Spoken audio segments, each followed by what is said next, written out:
What's packing? Sport show. We back. What's packing? Sport show. What's packing?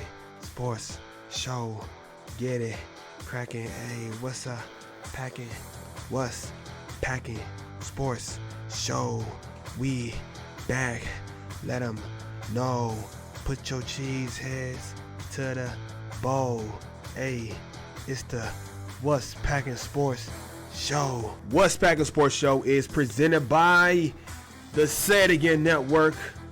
And we want to thank you for joining us wherever you listen to your podcasts and sports. I am your host, Godchild, the first of his name. Today's show, we're going to be talking about Week 17 specifically, or as we like to say around here, Pacifically. Your Green Bay Packers, the number 1 seed in the NFC. Let's give them a round of applause. And we're going to recap the 5 things that were crucial to the Packers' victory over the Minnesota Vikings. We're also going to talk about some of the other topics going on in the NFL, like the playoffs, why I think power rankings are stupid, who is the real MVP, and why I think it should not be Aaron Rodgers. Before you turn off the podcast, and before you call me an idiot, trust me, it's not what you think. Okay, just bear with me. Okay, bear with me. I'm turning over a new leaf. Or maybe it's lease or it's leash or whatever the hell it is. But I'm a new man in 2022, okay? I know a lot of you are used to me being toxic and damn near a Rodgers hater. But I promise you, I'm a totally different fan in 2022. So we're going to talk about that. We're going to talk about Matt LaFleur's comments as far as like the Week 18 matchup. The first time we've ever had a Week 18 in the NFL. So that's going to be pretty cool to just be a part of that history and the playoff seeding in general and just preview some of those matchups. Even though they could all change next week, it's still interesting to just look at the landscape right now and even sort of see what could even change next week from how it is this week. But we will talk about some of Matt LaFleur's comments about this upcoming week and what Aaron Rodgers had to say about one of his biggest detractors, which came out today. The day is January 5th. And, okay, we're going to jump right into this thing with the 5 things, okay? And this is how I usually like to start the show because you watch the game, and sometimes if you're like me, you kind of forget some of what goes on during the course of the game. And I like things that have a theme. I like a theme, you know what I'm saying? So this is a segment I came up with to try to be different. A lot of people might do positives and negatives or good, the bad, the ugly, all that kind of stuff. But I feel like 5 things lets you go a little bit deeper. So, but without further ado, we're going to jump right into it. And the first thing is always who stood out. And on offense, I chose 2 players not named Aaron Rodgers because really you could almost choose Rodgers every week, even though this week he had a sort of just an average week for him. 288 yards passing, 2 touchdowns, no interceptions. That's like really his average. You know what I'm saying? I think that's kind of above average a little bit for the average quarterback, but for Aaron Rodgers, kind of regular day at the office. You know what I'm saying? But so I chose to go with A.J. Dillon and Devontae Adams. And here's why. Dillon, I don't know if these are the most carries that he got in a game. I mean, I probably should know this. And it was probably last year in the Tennessee Titan game, if anything, but I should know this. I should have did the research, but I did not.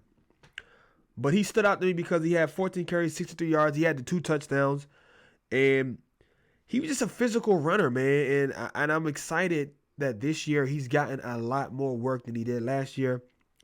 And I think that moving forward, especially with the cold season upon us and playoff football being about stopping the run and establishing the run, I expect to see a lot more of Dillon. And my second standout on offense was Adams. I mean, He had 11 catches, I think, on 14 targets for 130 something yards and a touchdown. And I mean, I think is got closer. He broke his own single season record for most receptions, I think, which was he had 116 now. I mean, he's back into double digit touchdowns, and he's having another All Pro season. I mean, that's it. On defense, I chose the two outside linebackers, Rashaan Gary and Preston Smith. I mean, Preston Smith had 3 tackles. He had a sack. He had 2 tackles for a loss. He was physical all night. He was all over the field as far as just like in the running game and just making plays. I think he was even in coverage one time when he made like a pretty decent play. So, I mean, Preston Smith, he's been a standout all year. Same goes for Rashaan Gary. He had 2 tackles. I think that's total and assisted. So Preston had 3 tackles and 1 assisted tackle. Gary just had 2 total tackles. He had a sack and 2 for a loss. So I mean, you see the production we're getting out of Gary and Preston in the absence of Zadarius, and it's just really been a big pick me up for this team defensively to see Preston bounce back after sort of a down year last year, after a great first season with the Packers in 2019. And it's great to see Gary becoming one of the most disruptive forces in the NFL. I mean, I think he's second in the league in pressures. And he's got, like 8 or 9 sacks on the season. So he's definitely killing it. Let's just stop real quick and just see what Gary, he's got 1, 2, 3, 4, 5, 6, 7, 8, 9 and a half. 9.5 sacks, man. That's a really great job for Gary. The next thing is, what was my biggest takeaway from the game? And I can almost say this every game. And that's the Packers did not run the ball enough. Like I said, Rodgers had 38. Well, I don't know if I said it, but I'm about to say it right now. Rodgers had 38 passes. He completed 29 of them for, like I said, 288 yards and 2 touchdowns. Jones had 8 rushes and Dillon had 14. So that's 22 rushes combined for both of these guys for well over 100 yards. And Jones was averaging 9.5 yards a carry. Plus he had the 25-yard, big play right out of the half to start the third quarter. And even if you take that away, he was still averaging more yards per rush than Dillon. Well, let me say, if you take their 2 biggest runs away, Dillon had a 9-yard carry. Jones had the 25-yard carry. Jones is still averaging more. So I feel like Jones needs to get more. And it's not about taking anything away from Dillon. And we know Dillon is the goal line guy, and I don't mind him being the goal line guy. He's a short yardage guy. I don't mind him being the short yardage guy. He can also catch out the backfield. And I don't mind him having the 14 carries. I feel like that's a good number for him. But to me, for Jones to only have 8 when he's really the home run threat, and he can score from anywhere in the field. He can also run in between the tackles and be a physical runner. He can also bounce it outside. And he's also underrated in the passing game. I just feel like they could have taken maybe 10 to 12 passes away from Rodgers and given those to Jones. Now, Jones did have, I want to say, 5 receptions, though. He did have 5 receptions for 30 yards on 6 targets. So he was involved in the passing game, he was the 3rd targeted receiver. So after Lazard and Devontae Adams. Okay. The next thing is, when was the turning point in the game? And I think there were 2 for me, like an offensive one and a defensive one. And the offensive turning point came right there in the second quarter, I want to say it was. Maybe it was the second quarter. Let's see, with the Allen Lazard touchdown pass. Let me see. Which puts the Packers up by 2 scores. Because at that point in the game, they was only able to get 2 field goals. And so, Minnesota was pretty much in it. It was like a defensive standoff. Packers had gotten into the red zone, but only, gotten into Vikings territory, was only able to get, 2 field goals out of it. So 1 touchdown and they take the lead. So when Lazard catches that pass from Rodgers to make it 13-0, to me, that's like a turning point because when you're up by like more than 1 score, I feel like your team starts to get that sense of, okay, we have the momentum. And not only that, defensively, especially for the Packers, where you have Rashaan Gary and you have Preston and you have, even the guys up front who like to get after the ball carrier, and like to get pressure and can get sacks like Kiki and Gary, Clark and all those boys. I mean, even Lowry and Lancaster have had some sacks this year. So, and then in the back end, they like to be aggressive. They like to get their hands on the ball and play a lot of, man coverage and stuff. So when the team feels like they can have the momentum, they feel like they start to play with a little more aggression. So I think that was really important for them. And which leads to my other turning point moment, which was the Preston Smith sack in the second quarter on 3rd and 10, which basically led to the drive that culminated in the Packers putting more points up on the board. So they was able to, keep the ball out of the Vikings' hands and extend a 13-point lead to a 20-point lead. So those were the 2 turning points, because basically after that, it was kind of like over. You can see.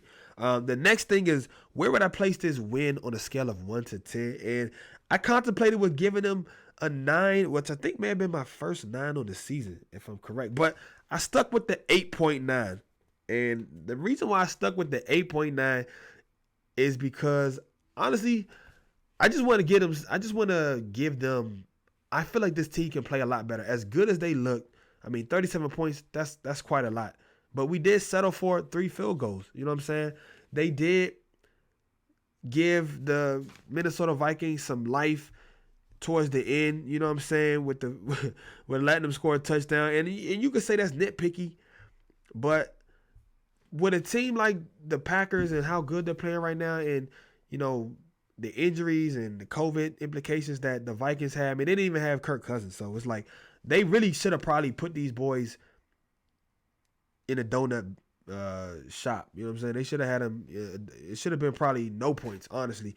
But I want to give them, I think this team is so good, I really want to give them something to strive for. And I feel like they can play much better.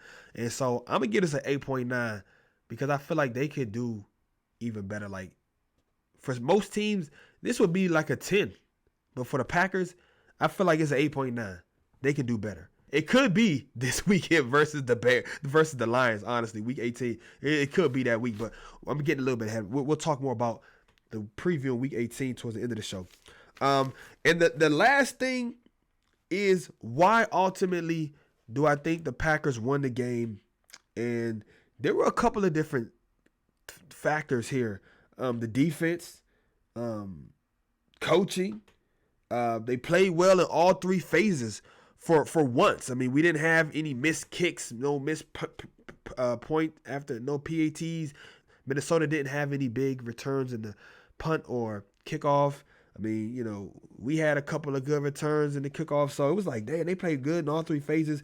But I think the winner, or the biggest reason why they won the game, is because they held Dalvin Cook to just 19 yards rushing. Dalvin Cook, 9 rushes, 13 yards, bruh.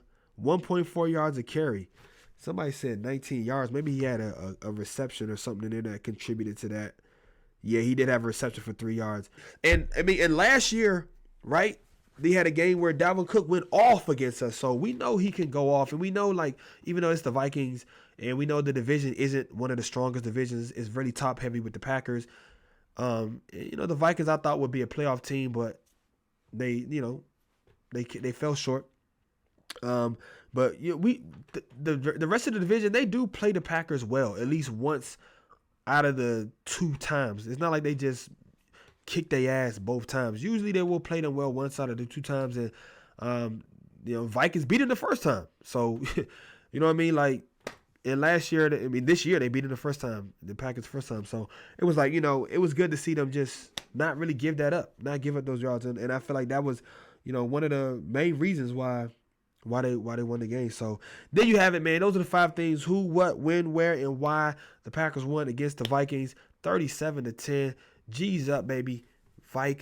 down, Minnesota. Y'all need to pipe down. But we're going to say Vike down because y'all the Vikings.